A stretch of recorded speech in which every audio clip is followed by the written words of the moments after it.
This is by far the smartest move done by Apple. It's a last-minute change, don't get it wrong. This change is not the design change, but change in the software, where Apple just manages the space between the camera and the sensors. Since we know how pill hole display looks like, Apple just added a software feature space between these two and added a new feature where you get a green and an orange dots, where your camera or microphone will be activated by any app. Right now, it is showing on the right corner of the notch, but having in the middle is more apparent, and if you click on these dots, you will receive the additional information about which app is using your camera or microphone. A great way to fill the space, and I hope this can be turned off through software, so if one needed a space between these two, you can do it. If you are up for getting an iPhone 14 Pro Max, then surely this is for you. Apple decided to change the prices at the last minute, where first it was expected to have a $100 price jump, but had inside information indicating that Apple is relooking at the price and try to keep it as low as $50 jump. iPhone 14 Pro Max will start at $1,149 and iPhone 14 will almost no changes come in the $749.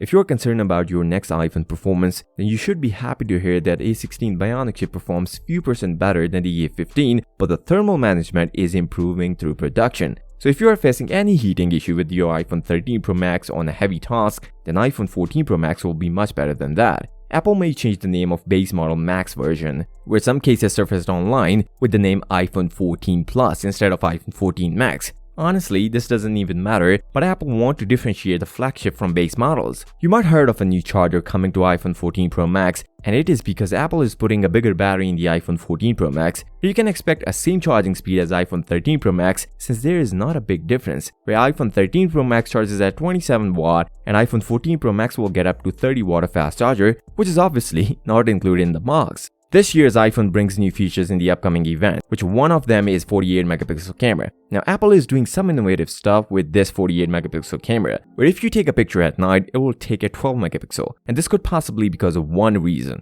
Apple tried 48 megapixel at night, but it was adding noise. Remember, I already talked about this weeks ago, so Apple find a solution. Turn down your 48 megapixel camera to 12 megapixel, so it will look just like the iPhone 13 Pro Max. An ultra-wide camera will also getting an update, which is going to improve the low light imaging. You might have heard about the US developer get an iPhone 14 Pro Max ahead of its time, so if you want to know more about their experiences, you can check this video here. I'll see you next time. Till then, peace out!